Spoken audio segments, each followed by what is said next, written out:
Welcome to InfoStream, your daily current. Unsure what to listen to? Turn to us for today's headlines. Stay informed.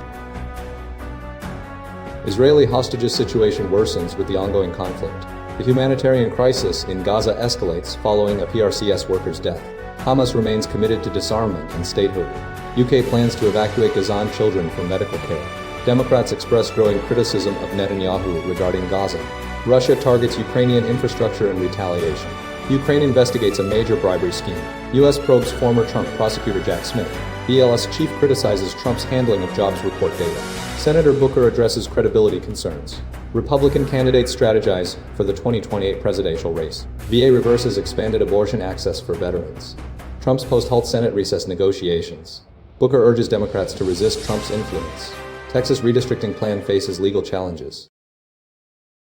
Israeli hostages' plight intensifies amidst ongoing conflict. The recent release of videos depicting emaciated Israeli hostages, Eviatar David and Ram Braslovsky, held by Hamas in Gaza, has dramatically heightened international concern and fueled renewed calls for their immediate release.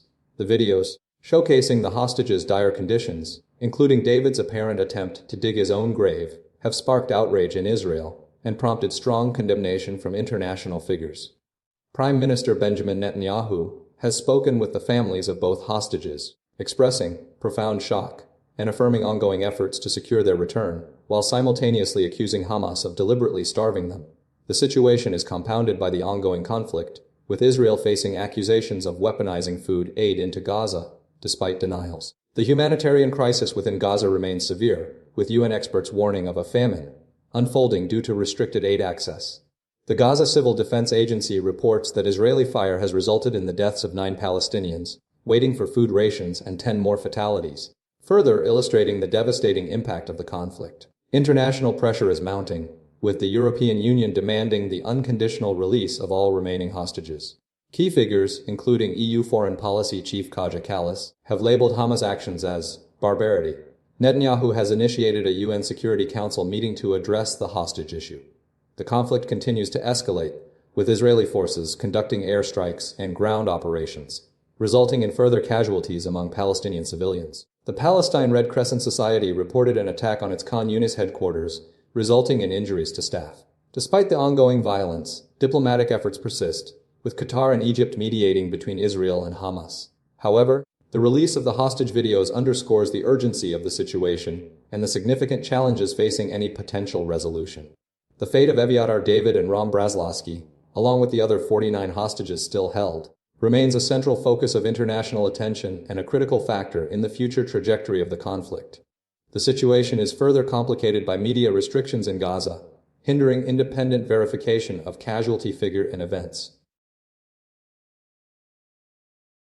PRCS worker killed in Gaza HQ attack escalating humanitarian crisis. A worker for the Palestine Red Crescent Society, PRCS, was killed and 3 others injured following a deliberate attack on the organization's headquarters in Khan Yunis, Gaza, early Sunday. The PRCS asserts that Israeli forces directly struck the building with artillery, triggering a fire and causing extensive damage. The organization highlighted that the building's location was well known to the Israeli military and clearly marked with the PRCS's protective red emblem. The Israel Defense Forces (IDF) acknowledged the claim and stated they were reviewing the incident, denying involvement in harming uninvolved individuals. The PRCS identified the deceased as Omar Islam and expressed profound grief. The attack occurred while PRCS teams were attempting to evacuate staff and combat the resulting blaze. The organization's statement emphasized that this was not a mistake and demanded accountability for the incident. Since the start of the conflict, the PRCS reports that 51 of its staff and volunteers have been killed in Gaza, 29 of whom died while carrying out humanitarian duties. The UN Human Rights Office expressed deep shock and outrage at the continued killings of emergency workers in Gaza, calling for an independent investigation. The escalating humanitarian crisis in Gaza is further underscored by recent figures. At least 1 or 4 people have been killed by Israeli forces in the past 24 hours, with 65 fatalities occurring among those seeking aid. The UN reports that over 173 Palestinians have died since late May, primarily due to Israeli military action near distribution sites operated by the Gaza Humanitarian Foundation, GHF. The GHF denies the UN's figures, asserting that its forces do not intentionally target civilians. The ongoing conflict continues to exacerbate the desperate situation for Gazan civilians, particularly those seeking food and assistance, with a growing number of casualties among aid workers.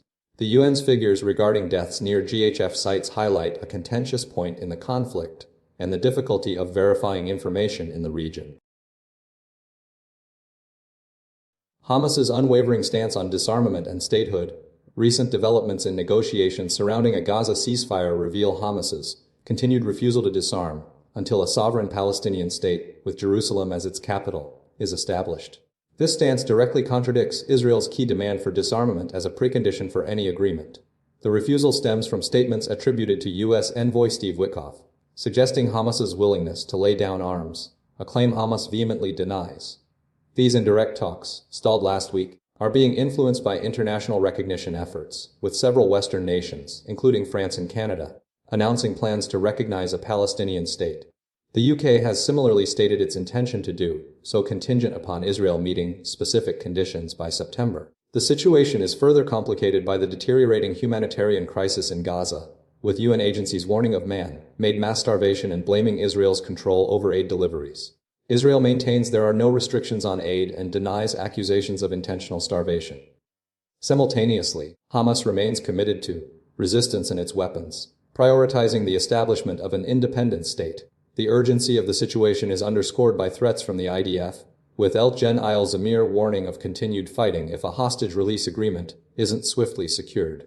The plight of hostages, such as Eviatar David, is a central focus, with his family publicly accusing Hamas of starvation as a propaganda tactic. Families of other hostages, including Omri Moran, are staging protests, pleading for intervention. Steve Witkoff's visit to Israel and Gaza aimed at focusing on hostage release and humanitarian aid, but his presence has not swayed Hamas's position.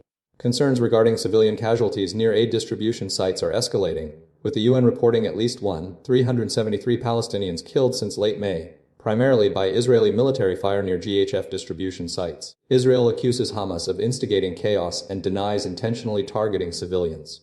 These complex dynamics highlight the significant obstacles to achieving a lasting ceasefire and the continued struggle for the future of Gaza. UK to evacuate Gazan children for medical treatment. The UK government is rapidly implementing a plan to evacuate seriously ill or injured children from Gaza for treatment in the UK. Initial estimates suggest up to 300 children may be involved, following a phased approach.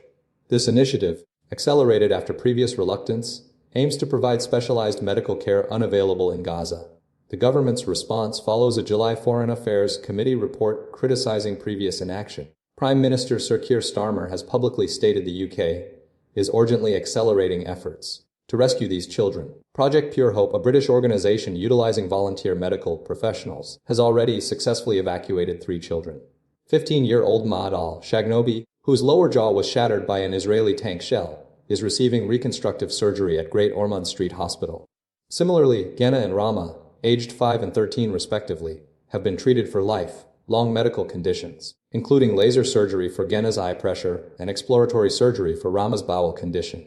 These evacuations were privately funded and coordinated with organizations like Kinder Relief and the US NGO. The government's plan mirrors the successful approach used for Ukrainian refugees, emphasizing rapid action and security checks conducted by the Home Office.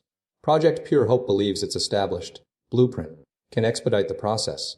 The urgency stems from severe shortages of food and medical supplies within Gaza, exacerbated by Israel's blockade and the resulting humanitarian crisis. The Hamas-run health ministry reports 175 deaths, including 93 children, due to malnutrition.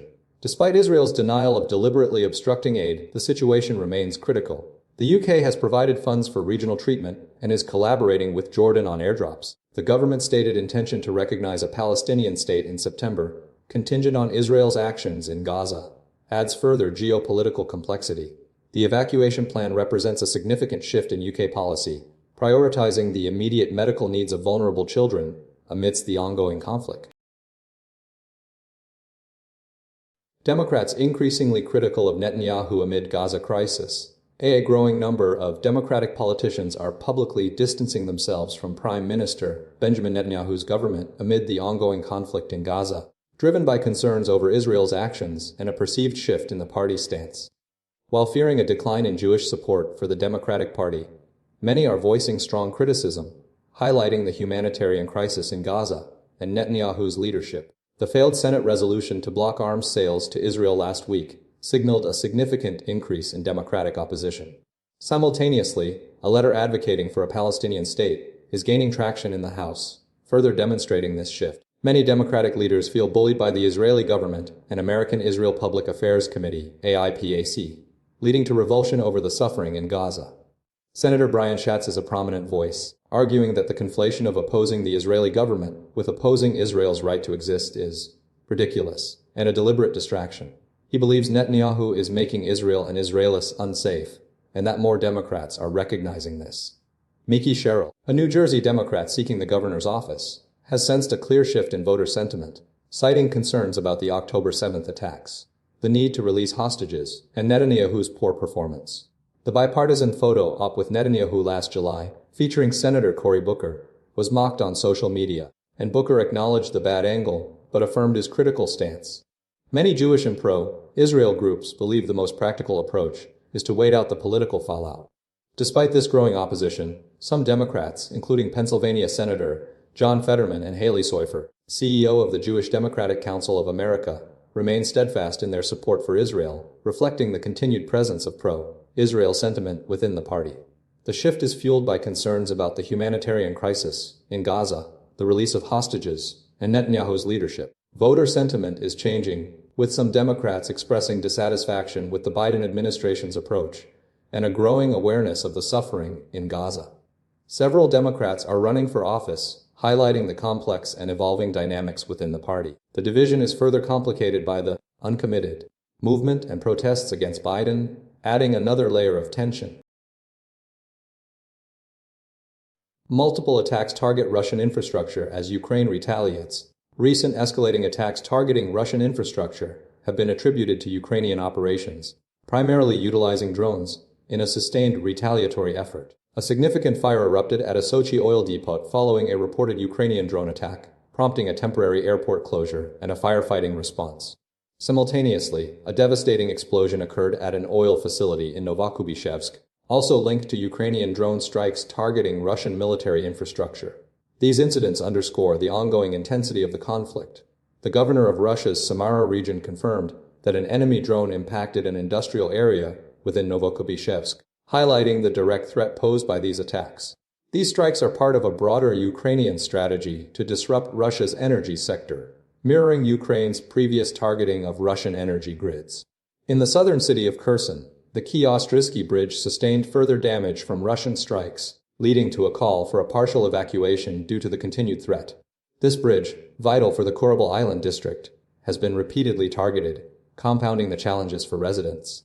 Across Russia, Ukrainian drone attacks have caused damage to multiple sites, including the Sochi oil depot and the Novokubishevsk facility. Russian air defenses reportedly intercepted over 90 drones overnight, while Ukrainian forces launched attacks utilizing drones and missiles, resulting in casualties and infrastructure damage. The attack on Kiev earlier this month, resulting in at least 31 deaths, demonstrates the scale of Russia's offensive. President Zelensky has intensified calls for stronger international sanctions against Russia, while U.S. President Trump has advocated for new sanctions, setting a timeline of 10-12 days for Russia to end the war. The escalating conflict continues to inflict significant damage and casualties on both sides, demanding continued international attention and diplomatic efforts. Ukraine's anti-corruption probe reveals extensive bribery scheme to a significant corruption scandal involving the procurement of military drones and electronic warfare systems has been uncovered in Ukraine, prompting arrests of several high-ranking officials. Ukrainian anti-corruption agencies have revealed a scheme where contracts were inflated by up to 30%, implicating a Ukrainian MP, heads of district and city administrations, and National Guard service members. President Volodymyr Zelensky has declared a zero-tolerance policy regarding corruption, praising the agency's efforts to expose the illicit activity. This investigation follows a period of intense public backlash against the government's attempt to diminish the independence of Ukraine's key anti-corruption bodies, namely the National Anti-Corruption Bureau NABU and the Specialized Anti-Corruption Prosecutor's Office ASAP. Initially, Zelensky proposed legislation that aimed to transfer prosecutorial authority over high-level corruption cases to the general prosecutor, citing concerns about Russian influence within the agencies. This move sparked widespread protests, representing the largest anti-government demonstrations since the beginning of the full-scale Russian invasion in 2022. Public outcry highlighted the perceived regression in Ukraine's fight against corruption. Recognizing the public's strong opposition, Zelensky swiftly reversed course, submitting a new bill restoring the original independence of Nabu and Sap.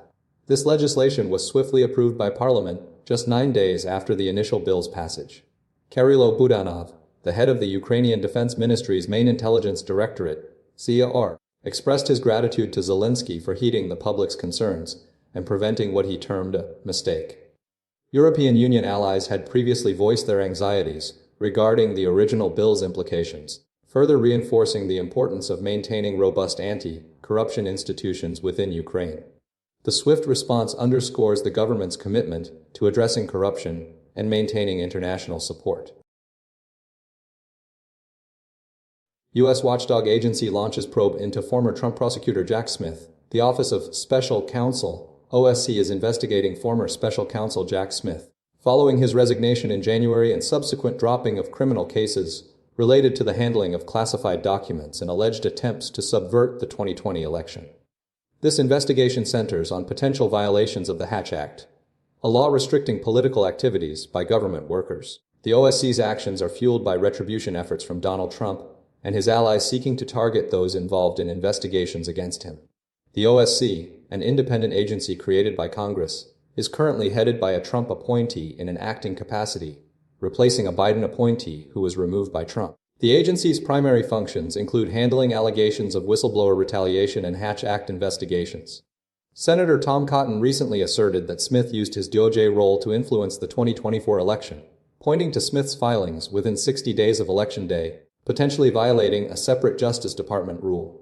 Richard Painter, a former Bush administration ethics lawyer, expressed skepticism, stating Smith's actions were not a Hatch Act violation due to the case's long-standing pendency. Concerns have been raised regarding the independence of the OSC under the Trump administration, with critics alleging a political appointee's influence could compromise the agency's impartiality.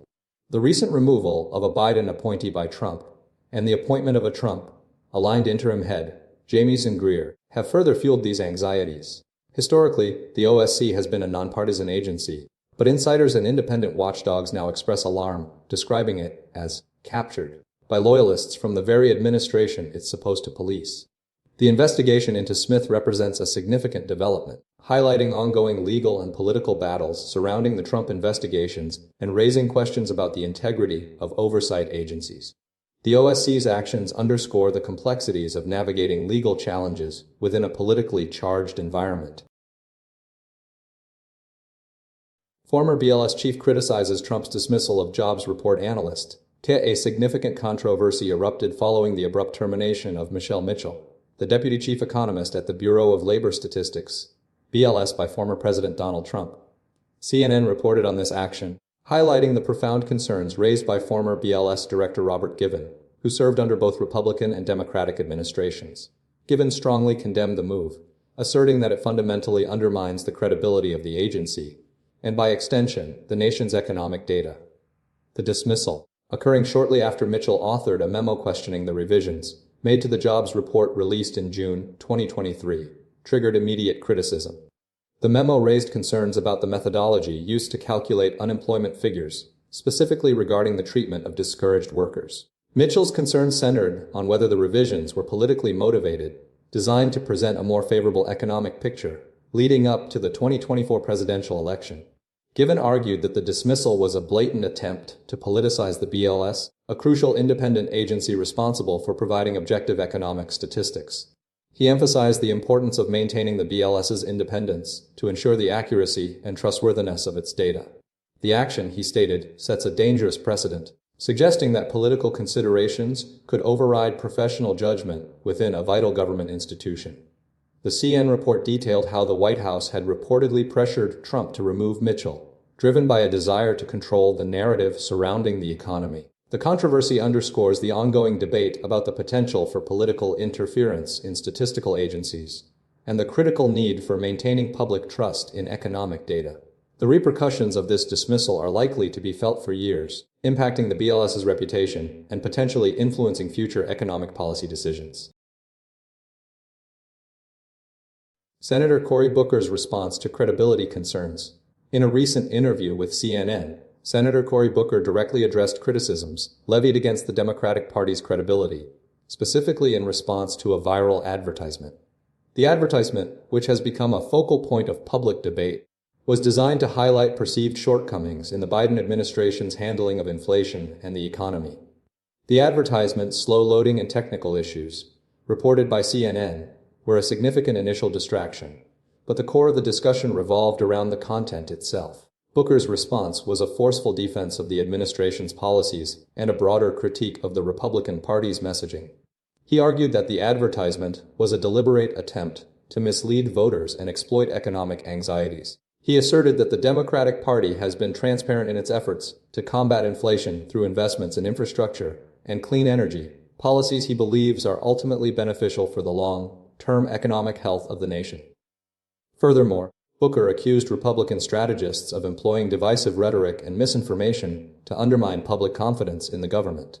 He emphasized the importance of factual accuracy and reasoned debate in the political process. The senator's comments underscored a growing frustration within the Democratic Party regarding what they perceive as a sustained campaign to discredit their policies and leadership. He framed the entire situation as a calculated effort to sow doubt and confusion among the electorate, urging voters to critically assess the information they receive and to hold accountable those who engage in manipulative tactics.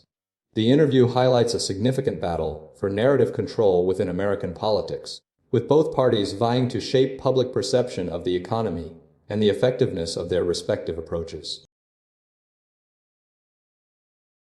Republican candidates are quietly strategizing for the 2028 presidential race, navigating a party increasingly shaped by former President Donald Trump's influence. Despite Trump's potential third-term ambitions, Republicans are seeking to establish their own identities while maintaining alignment with his base. The primary focus is on Vice President JD Vance, considered a key successor, alongside Secretary of State Marco Rubio, who has previously run for president. Several governors, including Florida's Ron DeSantis and Texas' Greg Abbott, are also positioning themselves as potential candidates, capitalizing on their conservative policies and fundraising networks. Nikki Haley, a former UN ambassador and Trump administration official, represents a potential alternative, though her future remains uncertain. The timing of departures from the Trump administration is crucial. While a post-midterm shift is anticipated, Trump's continued influence necessitates a cautious approach. The speed of the candidate field's emergence will be a key factor. Iowa remains a priority for Republicans, with Senator Ted Cruz's 2016 victory highlighting the state's importance. However, the calendar is expected to remain largely unchanged, despite Democratic efforts to de-emphasize Iowa and New Hampshire. The potential for Robert F. Kennedy Jr. to enter the race as an independent adds another layer of complexity, testing the durability of Trump's MAHA's Make America Great Again movement. Ultimately, the success of any Republican candidate will depend on Trump's continued popularity and the party's performance in the upcoming midterms. A poor showing could incentivize a shift away from Trump's leadership, while a strong showing will likely solidify his central role in the primary race. The race is expected to begin well before the midterms, with candidates actively campaigning in the early states as early as late 2026 or early 2027. VA reverses expanded abortion access for veterans. The Department of Veterans Affairs is proposing to significantly curtail abortion services available to veterans and their beneficiaries, reversing a key Biden administration policy. This move represents a notable shift in federal healthcare access for military personnel. The proposed rule, filed Friday, seeks to revoke access to abortion services and counseling, previously extended to veterans regardless of state laws. The VA asserts this action is intended to ensure the agency provides only needed medical services to veterans and their families.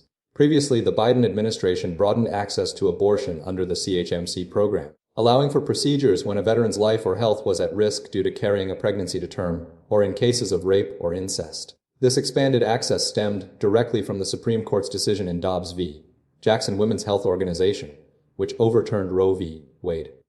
However, the Trump administration's VA argues this expansion constituted federal overreach, utilizing the very legal challenge it prompted.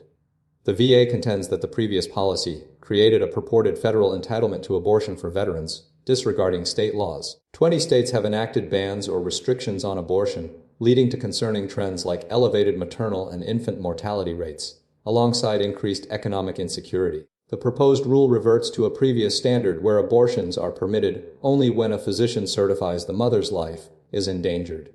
The Trump administration's stance aligns with its broader approach to healthcare regulation, advocating for state control. This move follows a similar action by the Department of Health and Human Services and the Centers for Medicare and Medicaid Services, which also rescinded a 2022 federal guidance supporting abortion access in emergency situations. The VA's proposal is now open for public comment for 30 days, beginning Monday. The debate highlights the ongoing conflict between federal and state authority regarding reproductive health care and its implications for veterans' access to care. The situation underscores the complex legal and political landscape surrounding abortion rights in the United States. Trump's social media post halts Senate recess negotiations. Intense negotiations between President Donald Trump, Senate Democratic leader Chuck Schumer, and Senate Republican leader John Thune collapsed Saturday night, preventing the Senate from entering a planned August recess. The breakdown occurred following Trump's inflammatory social media post, directing Schumer to go to hell and criticizing his demands for the release of federal funds in a halt to proposed rescissions. Sources indicated that Schumer had requested the unfreezing of funds for programs like the National Institutes of Health and Foreign Aid, alongside a commitment from Trump not to pursue further cuts to federal funding. The stalemate stemmed from a protracted disagreement over Trump's lower-level nominees, which Democrats had deliberately slowed, forcing the Senate into extended weekend sessions. Thune attempted to secure unanimous consent for a vote on the nominations followed by a month-long recess, but Schumer's conditions were unacceptable to the White House. Trump's aggressive stance, encapsulated in his social media message, effectively ended the discussions. Schumer expressed frustration, labeling Trump's actions as a fit of rage and questioning the president's negotiating abilities. He highlighted that both sides were nearing agreement on numerous issues before Trump abruptly withdrew. Schumer declined to detail the specific negotiations, emphasizing the abruptness of Trump's decision. The core of the conflict revolved around Trump's resistance to accepting Schumer's terms, particularly regarding the funding requests and rescissions. The inability to reach a compromise resulted in the Senate adjourning without a vote on the nominations or a planned recess, leaving both sides critical of the other's approach. The episode underscores the significant partisan divisions within the Senate and the challenges facing the Republican administration in confirming its nominees. The situation highlights the power of a single, forceful social media statement to derail complex legislative negotiations. Booker urges Democrats to resist Trump's influence. In a forceful address to CNN, Senator Cory Booker vehemently criticized the Democratic Party's perceived acquiescence to President Donald Trump, arguing that a failure to actively resist would be historically remembered as complicity. Booker emphasized the need for Democrats to prioritize the concerns of American voters over party loyalty, advocating for a more assertive stance against the president's actions. He specifically condemned instances where institutions and corporations had seemingly bent the knee to Trump, citing the Capitol riot as a pivotal moment demanding a strong response.